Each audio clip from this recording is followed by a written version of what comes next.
దయ్యాలు ఎల్లగొట్టామని కింద పడుకోబెడుతున్నారు చూశారు, వాళ్ళు మానసిక రోగులు. నిజమైన దయ్యాలు కావవి, ఇవి చీప్ ట్రిక్స్. ఇవి మానసిక రోగులు, వాళ్ళని తీసుకొచ్చి ఆటలాడుతున్నారు.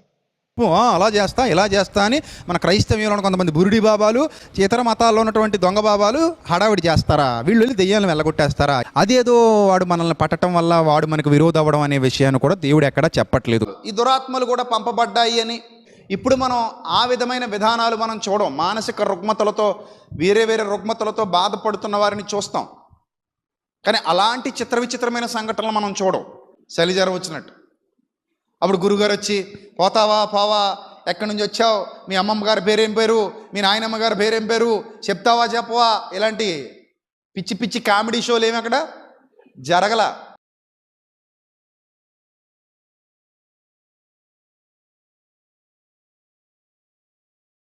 The spirits of demons come out in Jesus' name. దయ్యపు ఆత్మలారా యేసు నామములో ఆజ్ఞాపిస్తున్నాను, బయటికి రండి. Come out. బయటికి రా. Demons which are hiding in the people, come out.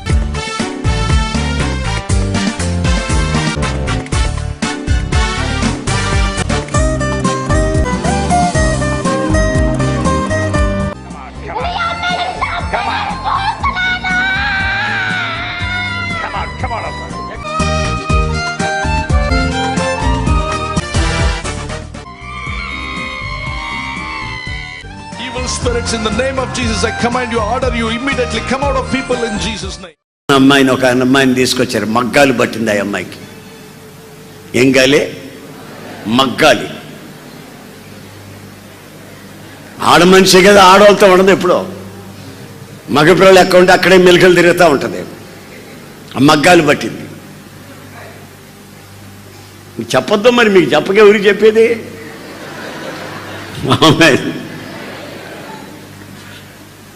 సొక్క వేసుకుంది, ప్యాంట్ వేసుకుంది, తలకి రుమాలు కట్టింది, వస్తూ ఉంది. 4-5 మనుషులు పట్టుకొచ్చారు, ఆడు కూర్చోబెట్టారు. అందరినీ వదిలిపెట్టి ముందుకు ఉరుకుతూ ఉంది, కళ్ళు అమ్మను ఉరుకుతూ ఉంది. ఇట్లాంటి సూపులు నేను చాలా చూశాను అనుకున్నా. నేను వెంటనే దాని దగ్గరికి పోకుండా కూర్చొని ప్రార్థన చేసుకుంటా ఉన్నా. వాళ్ళు వచ్చి, ఏమన్నా ఇతను గారు ప్రార్థన చేయండి, పట్టుకోలేకపోతున్నాం, ప్రార్థన చేయండి, దీనికి ప్రార్థన చేయండి అన్న. వదలా అన్న, వదిలేశారు. వదిలితే మళ్ళీ గప్చిప్పుగా కూర్చుంది. అంతదాకా పెద్ద గొడవ చేసి ఇప్పుడు వదిలేస్తే కూర్చోంది. ఇక నెమ్మదిగా దగ్గరికి వెళ్ళి,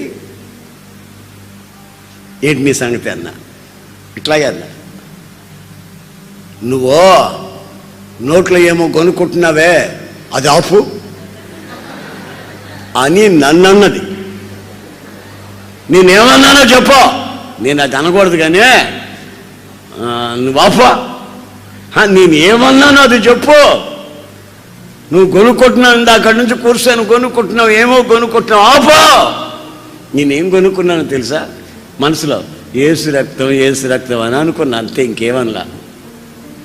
ఏసు రక్తం అనే మాట అనుకున్నానండి, ఇంకొకటి అనలేదండి. నేను బయటికి వినబడలేదండి, నాలో నేనే అనుకున్నా. అదంటది, నువ్వు కొనుక్కుంటున్నావే, అది ఆపా. ఏం కొనుక్కున్నానో చెప్పు. నేను మనసులో ఏమనుకున్నానో చెప్పు. చెప్పలా. యేసు రక్తం అన్నా, అంతే అన్నా. బోర్ల పడిపోయి పాములాగా ఇట్లా పాకింది. పాములాగా పాకి గుమ్మం దాటి అవతలకు పోయి అట్లా పోతుందండి. అక్కడ ఒక పెద్ద వేప చెట్టు ఉంది, ఇంతలా కొమ్మ పడమని విరిగి కింద పడిపోయింది. కొమ్మ ఇంతలా కొమ్మ. అప్పుడు నేను అనుకున్నాను, నా కాలో చెయ్యి ఎర్రగొట్టాలి అనుకున్నాడు ఇటు సాతాన్ గడు. ఎర్రగొట్టలేక యాప చెట్టు మీద పడ్డట్టున్నాడు వీడు, సుపనాథుడు. వీడు యాప చెట్టు మీద పడతాడు, వీడు పండిలే. ఎన్ని కొమ్మలు ఎడితే మాత్రం నాకేమి. నా ప్రక్కన ఎవరున్నారు? నాతో యేసయ్య ఉన్నాడు. ఆయన రక్తపు కాపుదల ఉంది. హల్లెలూయా. ఆయన రక్తపు కోటలో నేను ఉన్నాను. హల్లెలూయా. ఆ రక్తాన్ని దాటి లోపలికి ఎవడు రాలేడు, రాకూడదు కూడాను.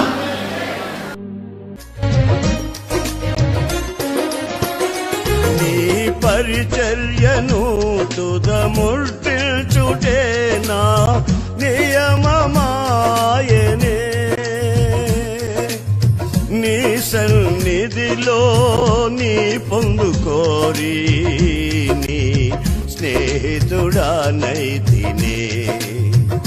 నీ పరిచర్యను తుదముర్చుటే నా నియమమాయనే, ఎందుకని నీ